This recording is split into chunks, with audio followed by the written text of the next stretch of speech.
In the beginning, coalition forces and some army people from government side interfering to arrest people inside the hospital. So we try with the ICRC delegation here to solve this problem. We talk with the governor to stop their interfering inside Mirwais Hospital.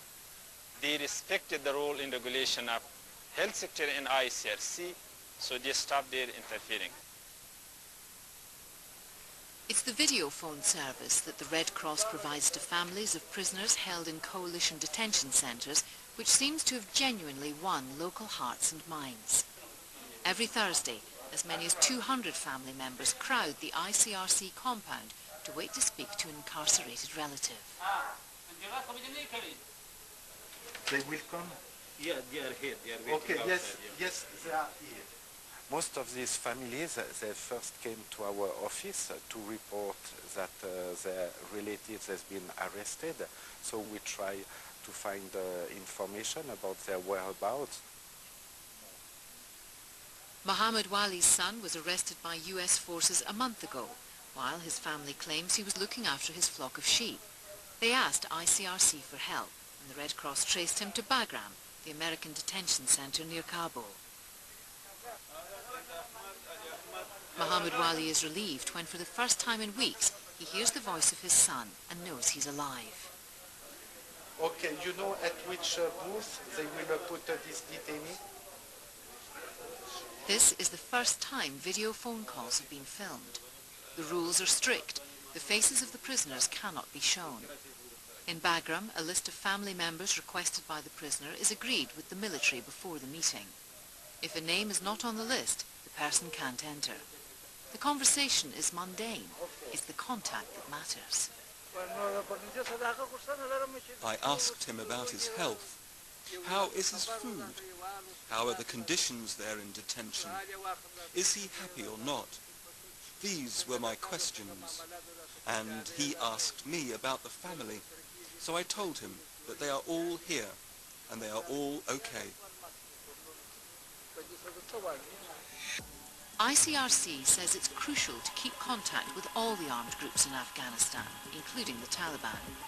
The Red Cross has even provided the Taliban with first aid training, a policy that's been bitterly criticised by Afghan government officials in Kandahar. Every wounded is entitled to treatment, and therefore, yes, we have, in some instances, a trained medical staff within insurgent groups, this applies also to the Taliban, believing that if that helps to save a life, be it civilian or other, it's worth it. If we are in a country where parts of the territory is controlled by opposition groups, for instance, we need to be able to be accepted by them. They have to accept that we are there, that we are providing humanitarian assistance, because that's our security. We don't have physical, hard security. It's the acceptance by the local population and by those controlling the territory that is our protection. But here it's hard to save lives without getting embroiled in politics. In 2004, Médecins Sans Frontières decided to leave Afghanistan when 5 of its aid workers were killed in Herat. Providing aid is no longer perceived as being a neutral and impartial act. And this is endangering humanitarian aid worker, and this is jeopardizing the assistance to the Afghan people. Ce jeu du retrait et retour. This game of retreat and return aims to show that we are not hostages of the situation, that we are not captives of funds, of donors. Our need to act, but that we are acting to be useful under certain circumstances, and that we are not the executing agency of a stakeholder of a warring party. L'agence exécutive d'une partie prenante, d'un belligérant, d'un pouvoir. Despite deteriorating security since it left, MSF returned to Afghanistan in 2009 because it says the decline in health services is so serious. In Afghanistan, the lines are increasingly blurred between the military and humanitarian workers. The coalition forces now provide humanitarian relief directly as part of their strategy to win those hearts and minds. Foreign Minister of Norway, a member of the coalition, sees the danger for aid workers. I think this heart and mind strategy, which is very appealing, that you do a military strike and you come in with support to buy the hearts and minds. If you reverse it and see it from the receiving line, that is not how it is perceived. And alliances may shift, and I think aid workers should be very cautious not to be drawn into that kind of confusion. If you look at the work that people like Oxfam and other leading non-governmental organizations are doing in very difficult parts of the world, you see the extent to which they are working through local people, local organizations, the extent to which they are truly international in their supply of humanitarian relief. But I make the fundamental point that it is outrageous that people who are genuinely trying to give humanitarian relief and help to those who are suffering should be kidnapped or worse. Oxfam lost 3 of its Afghan staff members in explosive attacks in August 2010. As hearts and minds are fought for, the violence escalates. Mirwais has treated double the number of patients this year. So far, a reported 19 aid workers have been killed in 2010.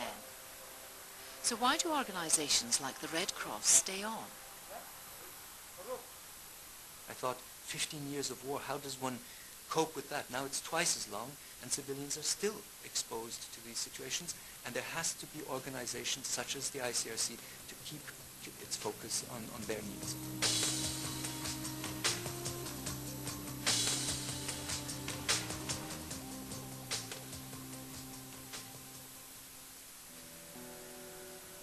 After nearly 60 years, Colombia is home to the world's longest-running civil war.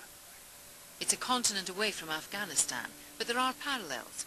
A multi-layered conflict fueled by the illegal drugs trade. Heroin in Afghanistan, cocaine in Colombia. There are also profound differences. Religious fundamentalism plays no role, and it's not ranked by the government or the international community as a failed state. In Colombia, it's the government that's taking over the humanitarian space. Acción Social is the state's humanitarian agency. Colombia is a complete different case of any other country in the world because we have a strong state. We have institutions here. Generally, humanitarian assistance is provided for those failing states. But in the case of Colombia, our purpose is to bring the presence of the state to every region and every single city and all these areas that were abandoned by the state. This is the long-run purpose, and we are achieving it. But in this process, we are also implied to bring first the military forces and the police, and then the rest of the institutions. Since the 1950s, FARC and other leftist rebel groups have been waging a guerrilla war with the government and the right-wing paramilitary groups. The growth of drug trafficking since the 1980s helped fuel the conflict. Disappearances, sexual violence, hostage-taking, forced recruitment and displacements have made this country of over 45 million among the most violent in the world.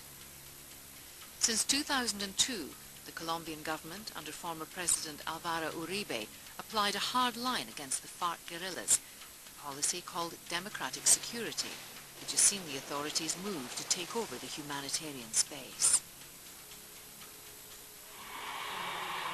President Uribe won support at home and abroad for his tough stance against the rebels and the drug traffickers. But according to the critics of the twice-elected president, success has come at the price of humanitarianism. Colombia is without a doubt, and by far, the country with the worst human rights record in the Western Hemisphere. Those of us in the humanitarian field who make denunciations, who say that it's not everything okay, who say that it is not normal to kill people, that it is not normal to have so many displaced, that we need to end the armed conflict, that some people are benefiting financially from the war. Those of us are accused of tarnishing that official government image, that this country is improving and that it offers a good climate for investment.